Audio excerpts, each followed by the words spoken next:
Hello, everybody, and welcome to this episode of our video cast, where we discuss everything cutting edge in the world of hospitality. Today, we are joined by Alan Mandić, the visionary behind Secret Dalmatia, a unique travel agency specializing in high-end travel. The shorthand version of the story is the following. A low-key blog started in 2009 in an obscure country such as Croatia, rapidly transmuted into a travel business tiger around 10 years ago, roughly around the time when we first met. Today, Alan heads one of the most prominent and globally recognized Croatian travel companies, featured by LA Times, Lonely Planet, The Telegraph, The Sunday Times, San Francisco Chronicle, etc., etc. Alan, good day and welcome to the show, and thanks for joining us today. Thank you for having me. Hello, everyone. You are one of those rare visionary individuals who turned his passion into a successful and globally recognized business. That is rare anywhere, but when it happens in Croatia, it's a real curiosity.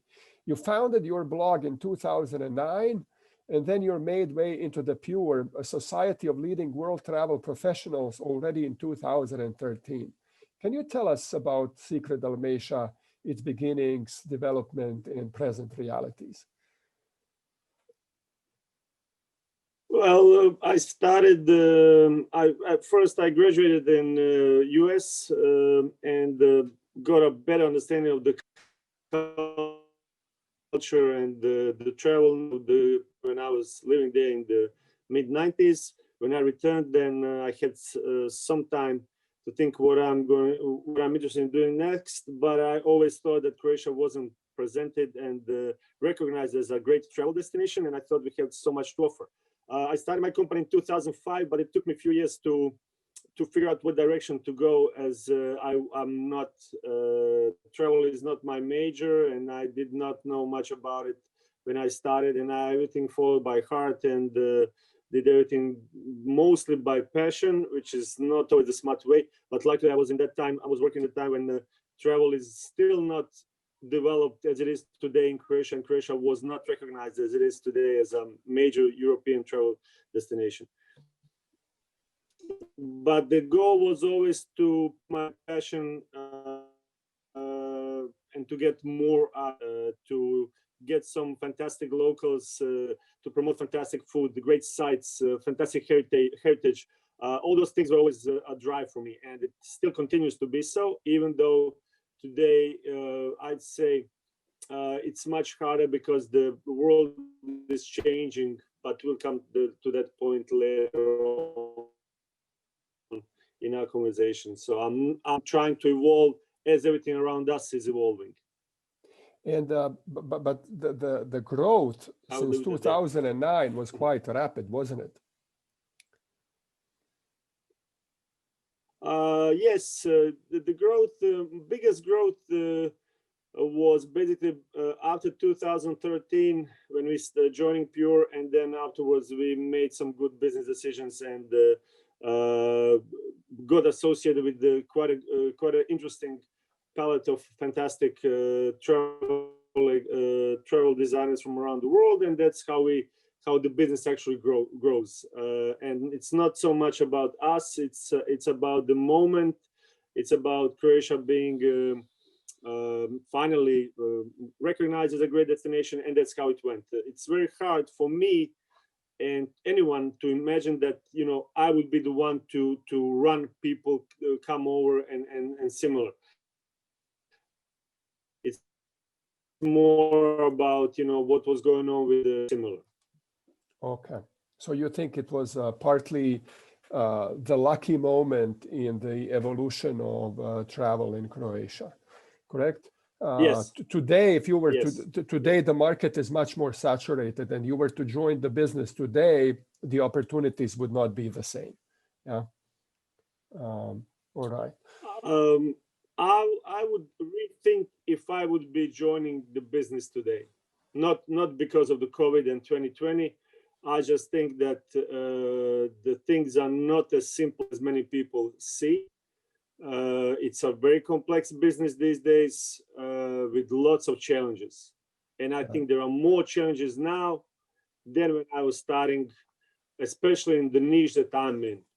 And that says a volume, if you ask me, because it's supposed to be easier, and in a way it is, because it's people are it's easier for them to come over and to know where they're going to. But I think it's more in finding that unique spots and finding what tickles their imagination and how to go about it. And number of locals that you can actually depend on is sort of shrinking, and that's sad. So you think that the real interesting off the beaten path content is actually vanishing before our eyes, and everything is becoming much more mainstream. Yeah. Yes, everything is today on Instagram. You'll see masses of people flocking to places they never heard of, even 2 years ago, and nothing is a secret anymore. I do have some special spots I'm not disclosing, obviously, and to anyone, and but they are mostly connected with people and what travelers are interested in.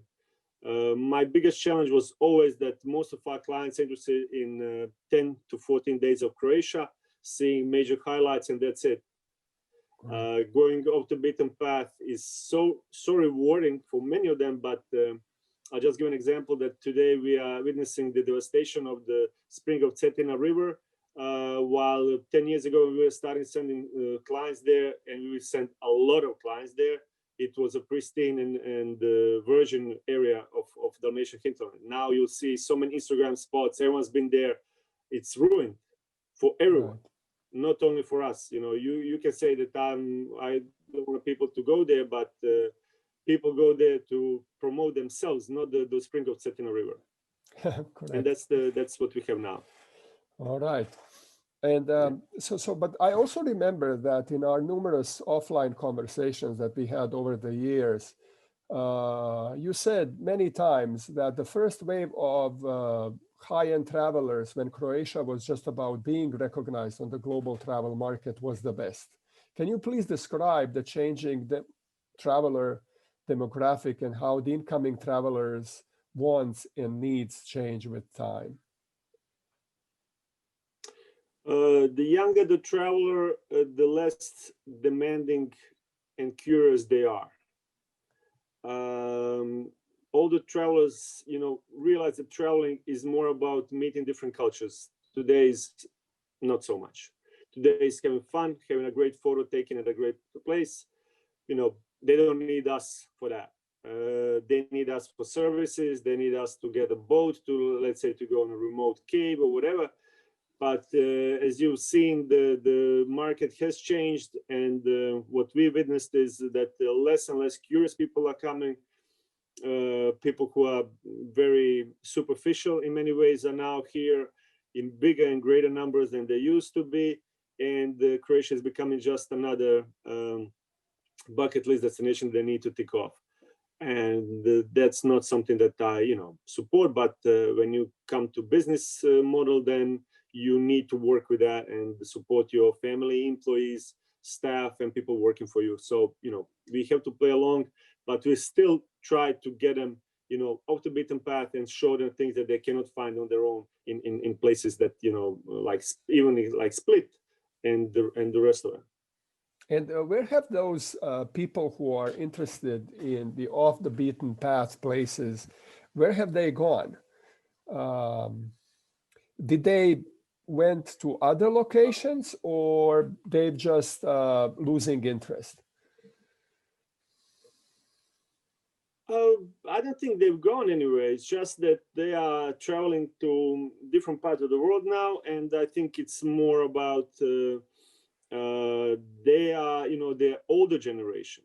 There are people who've been traveling, for the past 40 years, and now it's their time to retire, not to go anywhere anymore. Maybe they have issues, they have health issues. We counted numerous reasons why some of the elderly clients could not come over and stop traveling, basically. But there are still great people and great travelers who are interested in seeing the proper Croatia and proper world, but the mass of the other ones is overwhelming. And it's maybe not so much about, that these people are not coming, but maybe they are not finding us anymore. Maybe it's, there are other agencies in Croatia also doing this in the past 4 or 5 years. They started, creating stuff like similar to what we do, and trying to do something like that. And maybe, we just went out of the budget range for them, because we use 4 and 5 star hotels only. There's no value in 3-star hotels in Croatia. There are no boutique bed and breakfast places that used to be run by mom and pa, and they will be a great addition to Croatian travel, but we don't have them. We don't have anything that we can really put our finger on and say, this is quality, this is something authentic and local. This is just about hotels anymore, right now and in the future. So that's what I think will happen with the travelers. So you think it's kind of like a candle burning from both sides, right? This maybe this demographic and interest is waning, and then in your experience from the other side, we are losing that content because everything is becoming much more mainstream as Croatia becomes a mainstream destination. Yes. Yeah. Okay. Everything is attraction these days. Mm-hmm. Yeah, go ahead. No, it's interesting to me because as we speak, so many times when we speak about luxury travel, the buzzwords are authentic, local, cultural content, social issues, relationships, emotions. But what we are hearing from you, that the situation is much more complex than it seems. It seems also that we have contrary trends, that we have trends toward the mainstreamization from both ends of the equation. And part of it is cruise ship guests that are putting Croatia on the list of one of the most crowded destinations in the world. And people like that don't travel to most crowded destinations in the world. They are looking for new destinations. They're looking for places that are still authentic, still have soul, still have people living in the old quarters of old towns, and while they've seen Europe, and now they'll probably move to Africa, to Asia, to South America again. Maybe they revisit some other place they visited 20 years ago. There's still parts of the world left to discover, but Croatia is not that. And maybe they'll come. I have some clients that have been here in 2010, and they're looking out to come back maybe next year. The fantastic people, but I'm so afraid what they're going to find out about us, what they're going to see. They used to do kayak on Rab. Rab in the past 10 years grew in accommodation buildings, in apartment buildings, like 10,000 of them have been built, and that's not to the benefit of the island. Don't do anyone. It just state business is garbage. Right. So but it's just my opinion. Yeah, I mean, for those people who are looking for authentic, off the beaten path, meeting the locals, experiencing the local culture, well, we have news for them, because mass tourism is actually a revolutionary force which changes the local lifestyles and pushes everything into some sort of a mainstream plastic way of living, if you want. And and people just lose interest. And Alan, okay, so say that we still have a demand for those authentic experiences. Can you please describe an average demographic of those travelers and what they are looking for, what they like to experience? Most of them are from the English-speaking market. So let's say U.S. market, Great Britain, Canada, Australia, there's also Mexico. It's their way of travel. I don't think there are anything special, let's say, for compared to, let's say, Eastern Europeans, but in a way they want to see the culture in a different way. This is a different across the ocean destination for them. While for Europeans, we are, just another European country. They don't regard us as far more different. So my client, let's say, in 80% of the cases is US or English speaking in general, a client, 40 years plus, professional, making over $100,000 a year, and has been traveling the world. And Croatia is one of on their bucket list for a while because they heard of it, but they want to do something unique and different compared to the regular tours that are happening in Croatia. They still want to tick all the touch the basis, let's say, Split, Hvar, Dubrovnik, but the goal is always to have something extra and listen to us if we say don't go to Split, it's overcrowded, go to Šibenik, for example, that's up and coming, or don't go to Hvar, go to Brač because we have a fantastic hotel Lemon Garden there, or go to Dubrovnik and stay because you have to see Dubrovnik. There have been people who said, "No, we don't want to go to Dubrovnik because it's overcrowded." Dubrovnik is such a fantastic place that I never advise my clients not to go there. That's like you are going to Paris and you really don't want to see the Eiffel Tower. No, you do want to see the Eiffel Tower. Maybe you won't climb it, but you will want to see it. You will want to check it out. What's the fuss all about? So that's how we have to think, and that's what people basically want. Unless they really say, we want something quite, strictly off the beaten path. We had those as well. So that's my demographics in a nutshell. Right. Okay. I mean, you've just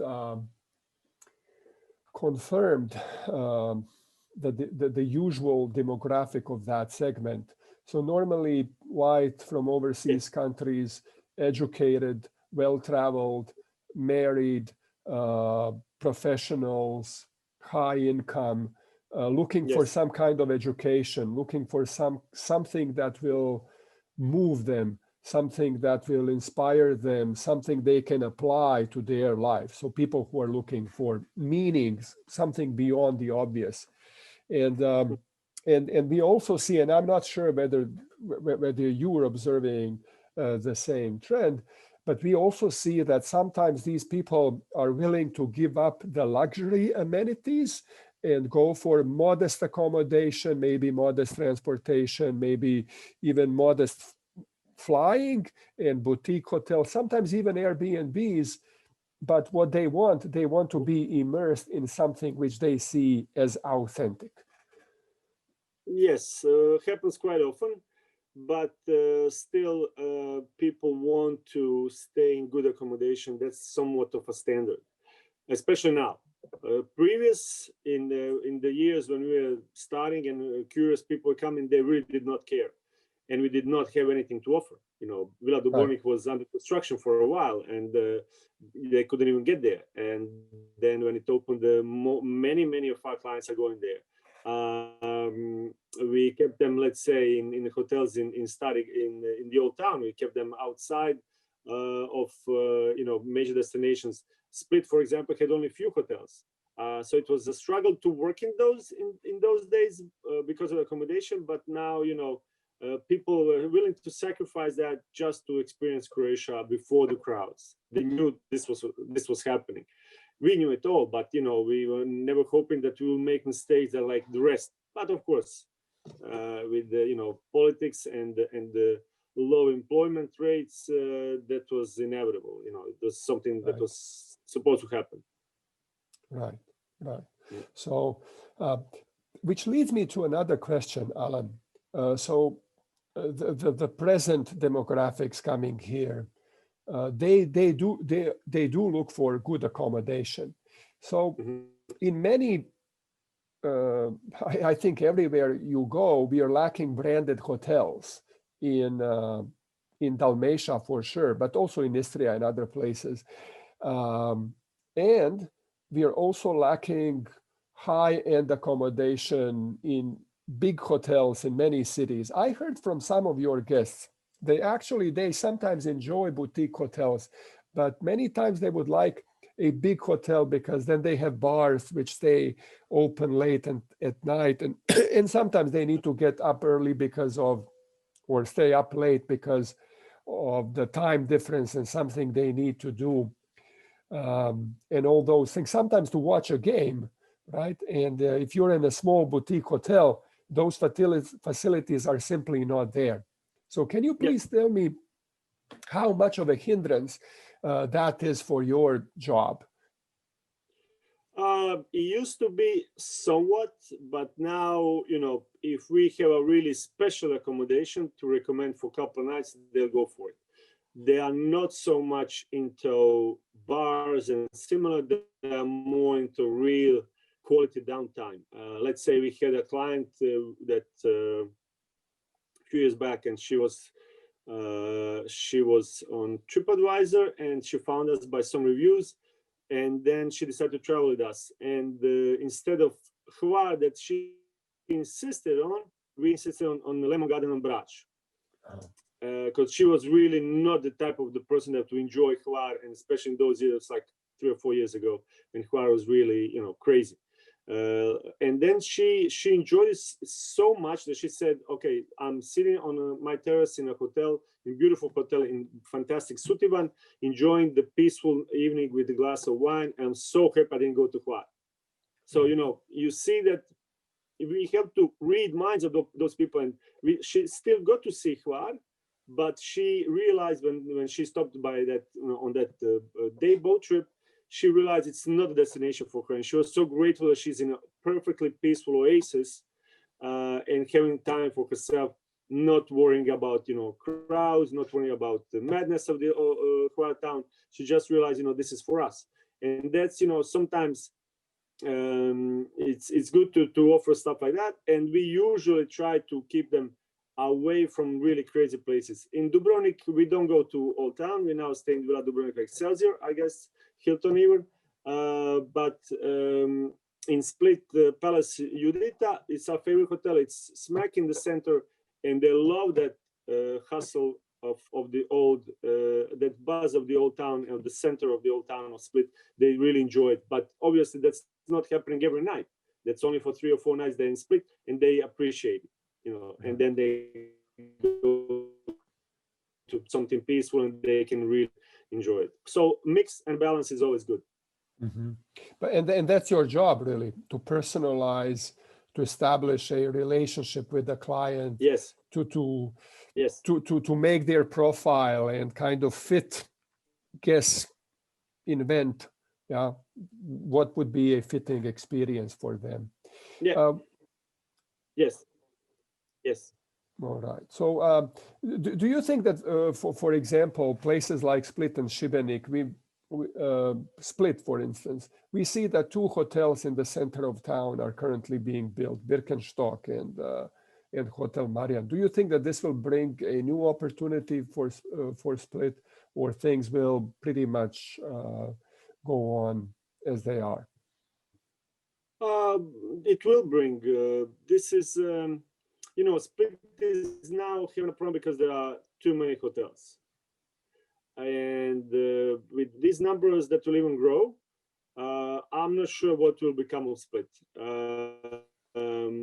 Small boutique hotels are always my first choice, unless the client insists on a 5-star.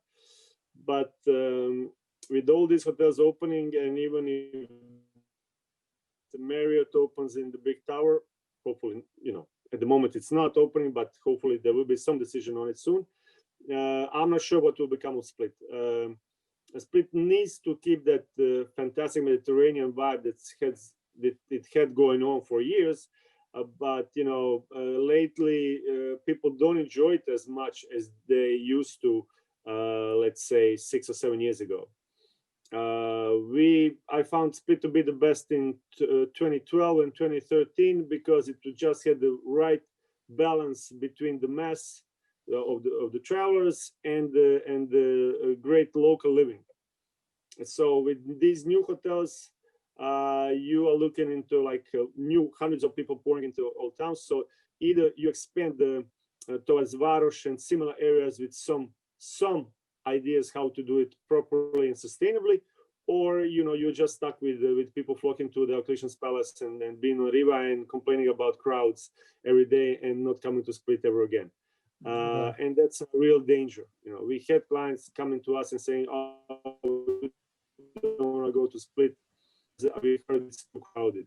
Yes, but if they're coming, let's say in October, then we can avoid top crowds. I'm still talking about 2019 situation, and hopefully, something that will be coming back.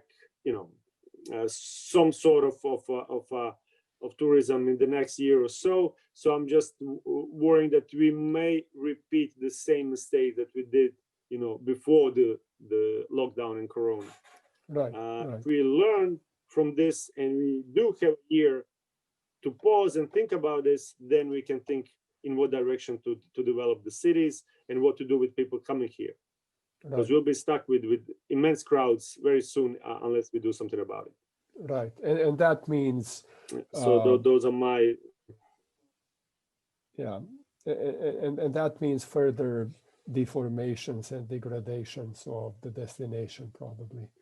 Yes. And then that will become, tourism is tourism becoming purposeful for itself. There's no real life in Split anymore. Everyone will be moving to the outskirts or to the villages, and all you will have is just people working in travel in Split, and that's it. Right now the city is dead or nearly dead. When you go in a rainy day, it's October. It's not supposed to be like that. Where are the locals? No one cares about it.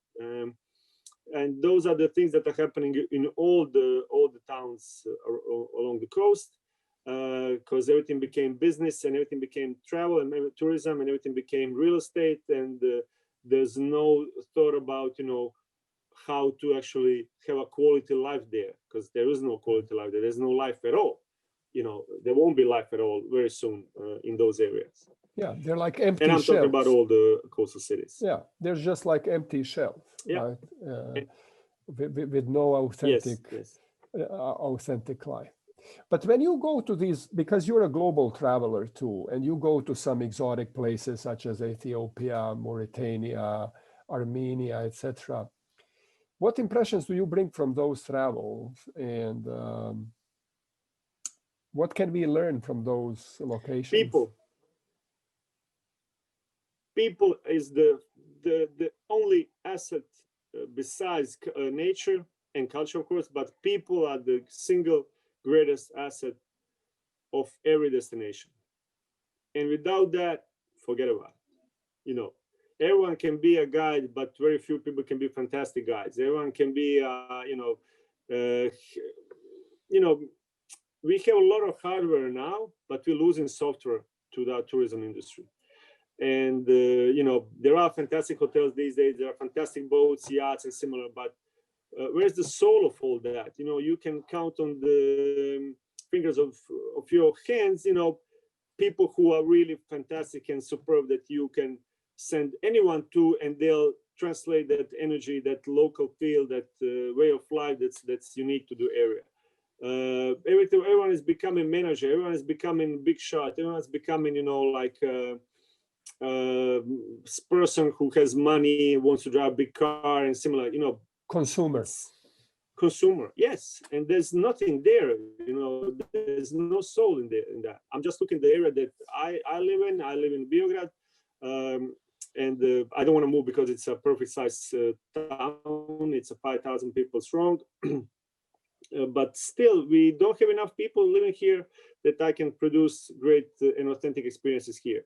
And everything's getting destroyed by construction. You see apartment buildings being built on a daily basis. Thousands upon thousands of apartments on the market. For whom?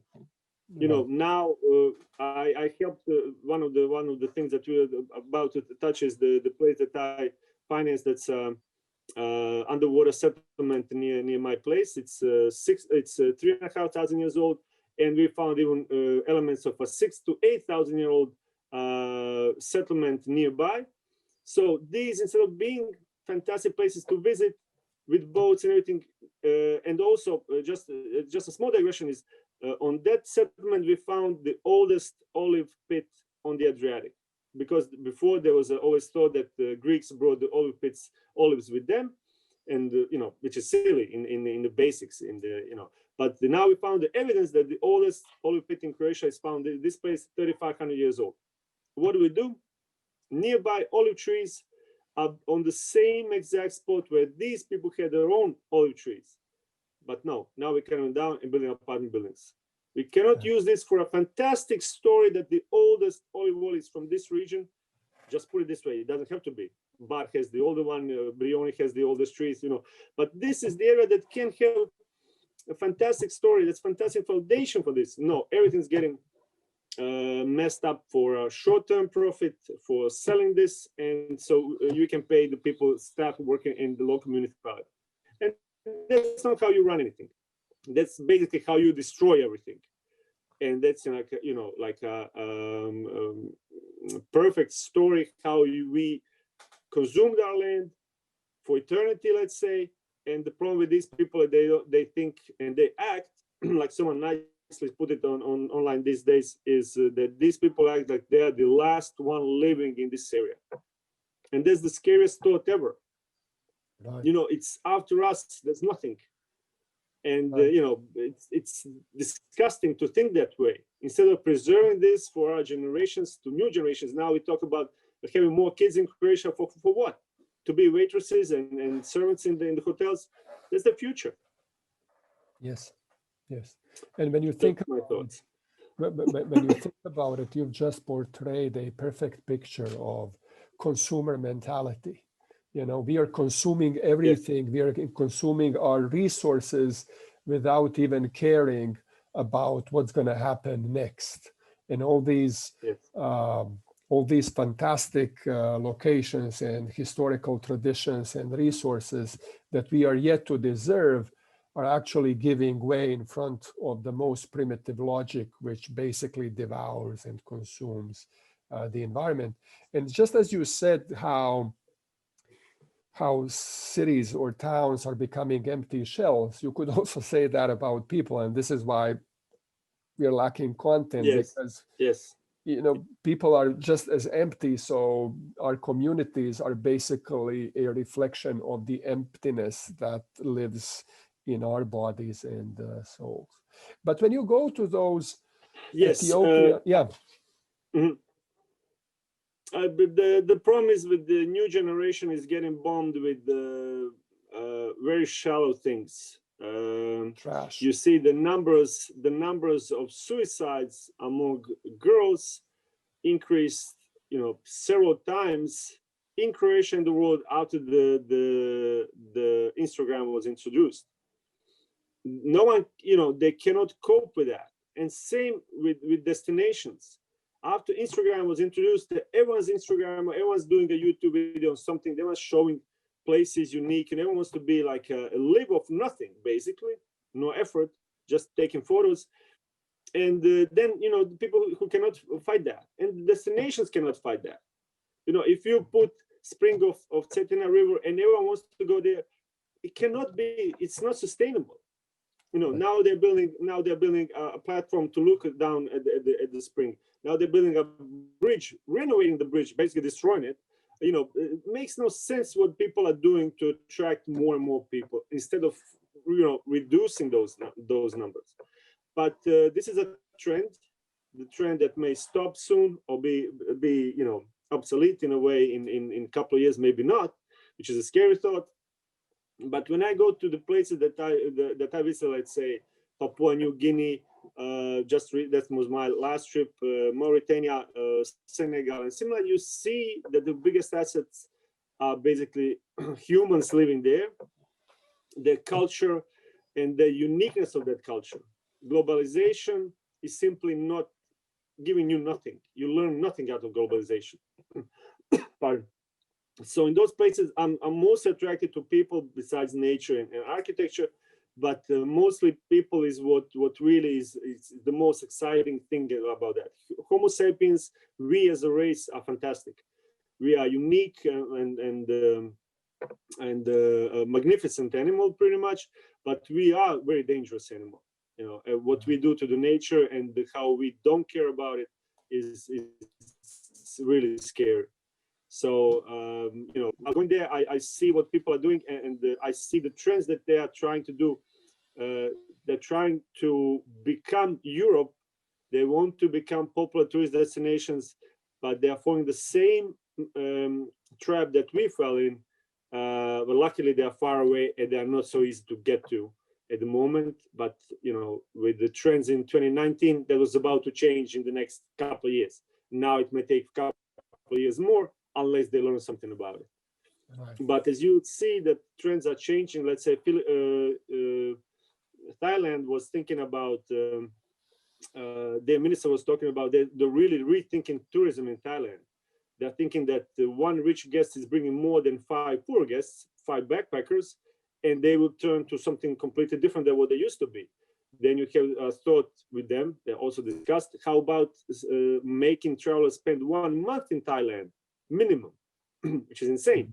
But you know, it's their country; they can do whatever they want. They issue visa if they want to. Now Thailand is you know. So that's what I'm seeing across the globe, and I just hope that will not happen. These people not fall in the same mistakes, or basically, I'm just trying to see these places before they fell prey to mass tourism. Right. You can see it that way. Yeah. Yeah.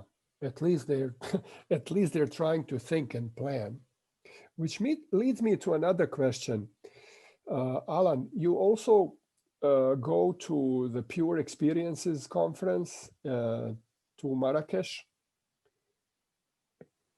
and can you please describe the Pure Experiences conference? What is it all about? What's happening there, and what is the value for you? And I should say that you are the only on that conference you get by invitation only. Correct? Yes, yes. And you are the only, I think, travel agent from Croatia, Yes. which is Yes. invited. So tell us about this elite travel society and what's happening there. And you know, let's not mystify all that. It's business. Travel is a huge business, and someone came up with a great idea to team up all the best people, invitation only, close circle of really quality high-end agents, and put them together on a unique conference. Brilliant idea. But they're also pushing the envelope and giving us unconference before that. It's 1 or 2 days of meetings and lectures. They sort of stopped giving us value in those things, but you know, after a while, because everything became, you know, Instagram class or how to market your property and similar, which are not really of interest. The big for me, the value was in people invited there who were talking about their own experiences when traveling the world and inspiring us, you know, to see places, to see unique places and preserve our places as they are. But bottom line is, it's a conference. We meet travel agents, we discuss possibilities to do business with them, and that's about it. There's nothing much about it. It is a great place to have bounce your ideas of someone who's been in business for, let's say, 50, 60 years, or someone who's done amazing things for the past 5 or 6 years. But I wouldn't be, you know, I am still going and I will continue to go. We have an online conference this year, but as I said, it's a very clever business idea. That's what I think of it. okay, so the mainstreamization and ideology and everything. So, Yeah. but still, I know that you started as an independent travel operator, attracting independent guests to your website, and then you serve them directly. And then today, you work with some really important luxury travel agencies who send you guests. So can you tell us how the markets are organized, and Yes, why travel agents are still necessary in the world of OTAs? We are necessary if you want something unique, and we are necessary if you want good service while you're traveling. That's easy of mind. That's what we do. So let's say we had a massive number of cancellations, just like everyone else. We refunded all our clients in full. and we are talking about 200, 300,000 euros of deposits. However, some were not that smart, or they came to business very late and they could not afford to refund. They lived out of that money. Some people even bought some real estate with that money, those kind of money, and that's insane. That's not what you do. That's a deadly trap. That's other people's money, and my 100 kuna is my 100 kuna. That's it. No one is asking me for it, and I sleep really comfortably at night. When we talking about businesses, we decided to go first direct to client because I was not sure of my product. It took me years till I really shaped my product to the level that I wanted to be. In the meantime, some other travel agencies opened. They grabbed a lot of really interesting travel agencies. I don't care. The thing is that if you come with us, you do have quality and you do have great experiences, no matter if you're a direct client or if you're coming by through an agency. Working with travel agencies is great because there are a lot of tour operators around the world who do feed you with their clients. They send you your clients, and they know after a while, after you do a couple of jobs, they know that they can their clients have a great time in Asia, and they more clients. Those are really relationships that are staying here for a while. And you cannot have top high-end guests coming to you directly. These 90% of them come through their own personal assistants or travel agents that they work with for all the destinations around the world. So let's say a Hollywood celebrity is not looking for you, for an agency in Croatia. They may be checking out the Instagram. Still, if they found something quite interesting, they will contact their travel agent and say, what do you think about Croatia? Do you have anyone in Croatia that you work with that we can have a great time? They will not contact you directly. Forget about it.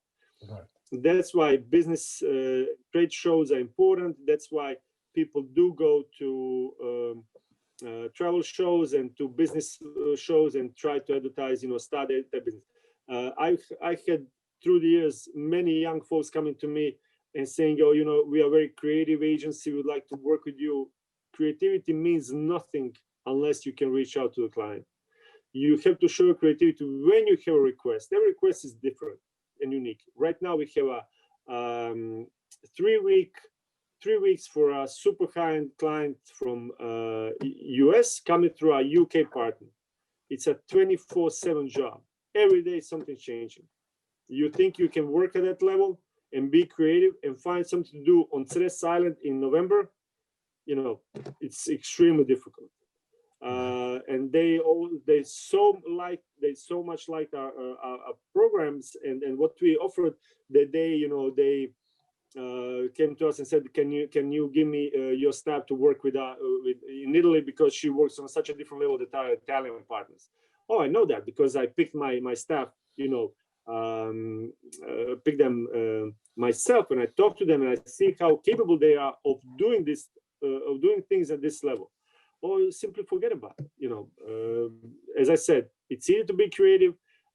You can come up with the best ideas ever, but if you don't have clients, that's like being a home chef, and then you say, oh, I cook the best in the world. But you need a proper test to see how all that is executed, how many things you have, how many obstacles you have, And this job, let's just tell you, the biggest obstacle is a companion that the company sent to accompany the client. It's it's 2 families of 6 plus 8 children, and they have their own companion, and that companion is a nightmare to work with. So companion, who is companion? He doesn't tell. Alan, can you please explain to us? It's a person with great international experience. Who is companion? In this kind of job, it's a very educated person with global experience. So it cannot be just someone from Croatia. He has to be able to talk about all sorts of things from daily life. For example, the client is a millionaire from venture capitalist from California, and he came to Croatia to avoid the COVID restrictions, and he needs someone to accompany him doing all these things. So this companion is always organized by our partner. we can have someone to come along with them, but that someone is just, doing telephone work every day to adjusting the programs and the patches. But companion is not happening all the time, but on these kind of jobs, it's a must. And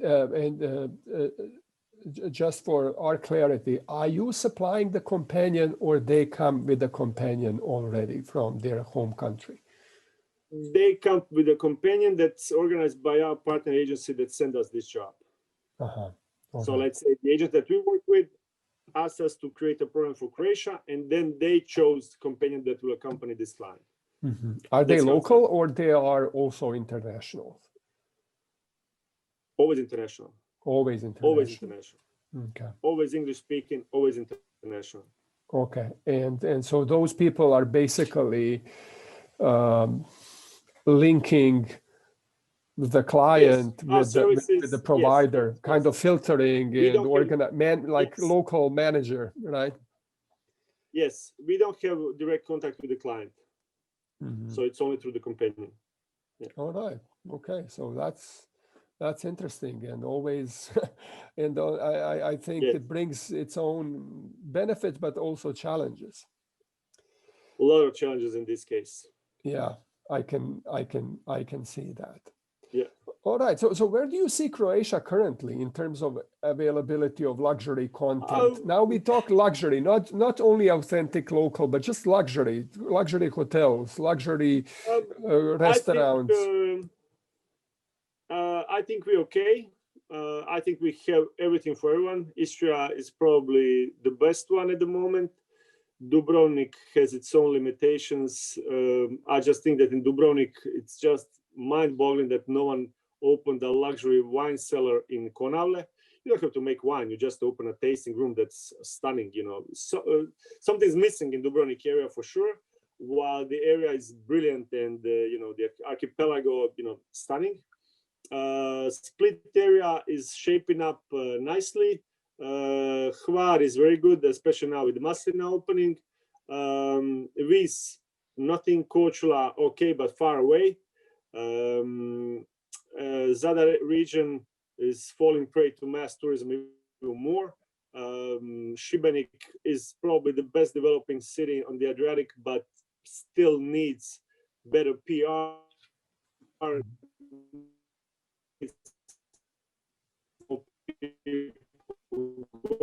In there, more quality people, and then kind of Big Bin and Istria, that's pretty much of no interest to anyone. And I think in terms of infrastructure, we are 80-70% there, let's say.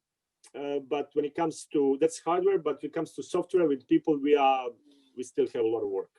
A lot of work in terms of everything on the yachts, in hotels, staff, training, all that. It's continuing,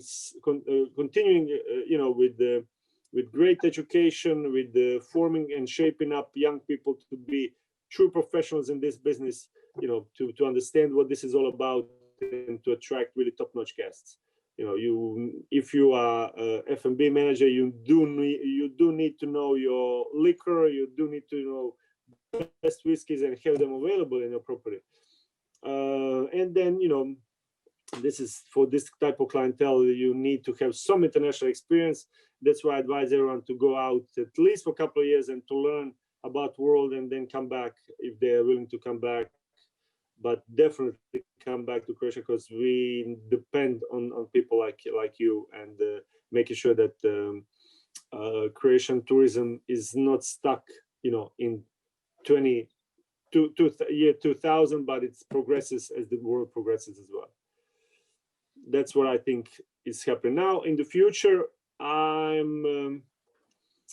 think we do have a chance, but we do really and seriously need to think over the mass tourism. When the MSG was announcing that they are sailing one ship this past month, and then Dubrovnik was not one of the port of calls.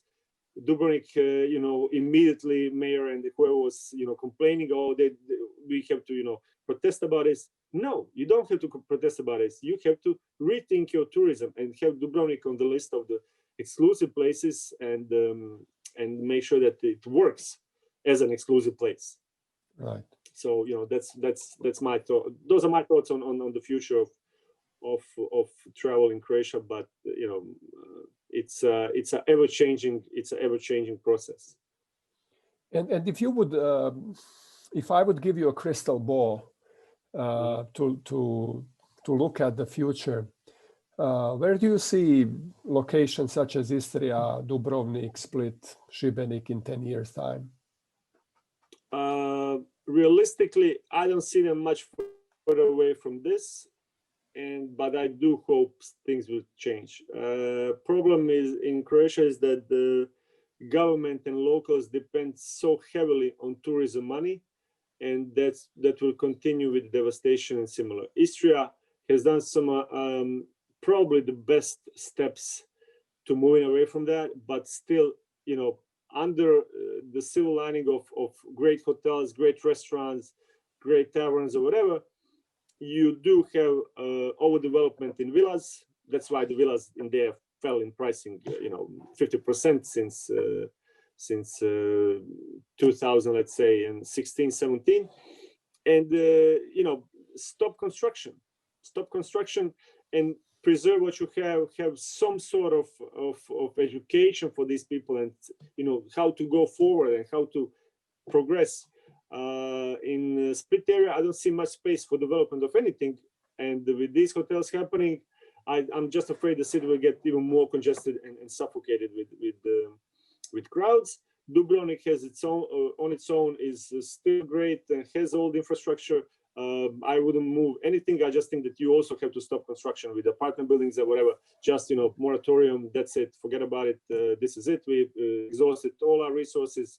That's it. Just start planting trees or whatever. Start doing something in Konavle when it comes to attractions. We as the bottom line is Croatia is fairly I won't say boring destination, but we are struggling with we are just a very pretty destination. We have a lot of history. We have a lot of unique nature, but we need more attractions in terms of celebrating our heritage. For example, the oldest cheese in the world has been found near Drniš. It's 7,000 years old. It's about 1,000 years older than anything they found in Egypt, and this was all found last year. If you can look it up, it's insane. We are pretty much the original home of cheese in Europe for sure.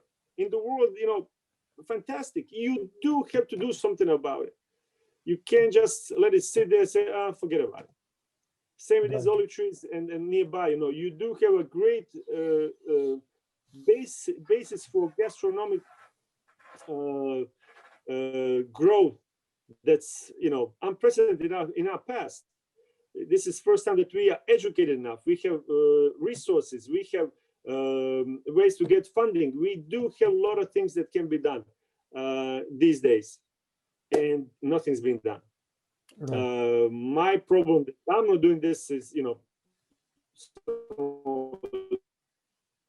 say, why don't you're not doing this? Is that I'm focused on my work, and I got a bit tired in the past years, and I need to slow down. I stopped being an ambitious person. So, but these kind of things are lifelong projects. This is not something that you do and you just abandon. No, I can come there and tell you what you need to do, but I can't run this. I don't want to run this. I don't want to be tied to anything firm. And those are the issues. But there are great opportunities still to do fantastic things. Those are my. You've just mentioned the oldest cheese in Europe. You have just mentioned some of the oldest olive trees in Europe. I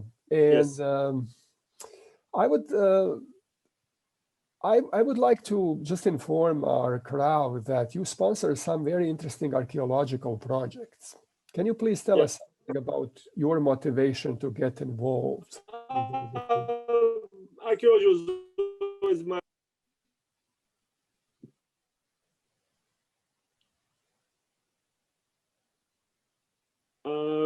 I think it was always my passion, so I decided to fund some archaeology researches in the area, and we discovered this 3,500-year-old settlement nearby underwater. It's under 3 meters of water. Everyone can dive in. I suggested locals to make it an attraction and how to do it, and bring some people so they can fund it and they can extend their season, because this season is from July to August, and they can do this in May. So just small steps for them. But in general, I'll try to finance even more. Also, and although this year has been difficult and in funding and everything, so I stopped this year. But hopefully next year I'll come back with some really interesting new projects. One of them was supposed to reveal the graves of the Templar Knights in Vrana, and we're supposed to do this in October, but they stopped as well. But this will be a great discovery because it's Templar Knights. How about Templar Knights? This is the place where the king of the Croatian crown of Croatian kings was kept in Vrana. So this is a great historic place and great heritage. So definitely coming up next year, no matter what.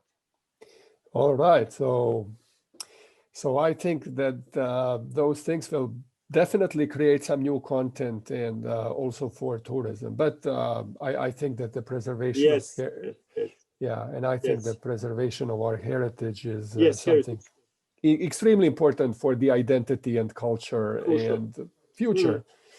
And my last question for you today, and then you're finally rid of me, will be repeating the question that you have been recently asked by Paul Bradbury. So you have been made the Minister of Tourism of Croatia for one day and granted 3 wishes. What would they be? Minister of Tourism cannot do anything, so I don't even want to be in his shoes. I think the tourism in Croatia needs a broader thought. It's more about locals than it's about tourists. In the 70s, late 70s, when they were developing Split and especially shaping it up for the Mediterranean Games, one of the architects and the people in charge said that the city has to be perfect for its own citizens in order to attract travelers. And that's the whole philosophy of travel. You don't ruin the city to bring travelers there. You make super fun for us locals, and then the foreigners and travelers will enjoy it. And that's the only thing that I have to say. I'm not even interested in any, this is a long process. This is a process that takes generations. We managed to ruin so much in this short span of, let's say, 15 years. But now we are just, we have to turn the page and say, okay, let's do this properly. Look at the places like Vir, Vodice, that are symbols of mass destruction on the coast. You'll see that no one enjoys them. It's just beehives, and everything developed around the desire of the locals to sell their own property and the real estate agents to sell apartments to Hungarians and Czechs or whoever. And these are the basics. You have ghost towns in the wintertime that no one wants to go to, and then you have crazy places for summertime because someone's coming to Croatia to swim in the ocean for 7 to 10 days. That's insane. Travel is not about going and swimming in the ocean for 7 to 10 days and laying on the beach and just like a whale or something. It's a big process. It's a process that takes involvement of all of us, even us as travel agents. Should be discussing what we want to show the people and how to go about this. It's a very, very complex question. So I cannot say what I will be doing with 3 wishes as a Minister of Tourism. All right. That's how it is. So this was a philosophical and spiritual answer. So maybe next time I will ask you that you're named the high priest of the tourism, and then and then we'll take it there. Alan, so much food for thought, such a wealth of information. Thank you so much for taking the time. Hope I made someone think about this, and someone will say, I have to rethink, and I have to or be inspired to move forward. It's a big process. Same with when you see people these days struggling because they bought an apartment, got a mortgage, thinking that tourism will always be great. Tourism is, you don't think that way. If you get a mortgage for 20 years, how do you know what will happen in 20 years? Right. No, it does, and that's why you have to be very careful what you think of this. I'm very careful. I'm really, cautious about this and rethinking what I'm doing every day, pretty much. But it's much easier for me. I'm 46. People who are starting their, life at the age of 18 to 20 have a whole life in front of them, and they have to be very flexible in the next period of their life because it's may not be only tourism in the future. Right. That's how it is. Yes. Okay. Let me conclude by saying that you look great at 46, and we wish you a lot of success in the upcoming years, and we hope that we'll connect again in the future. We'll see. Thank you. Thank you, Alan.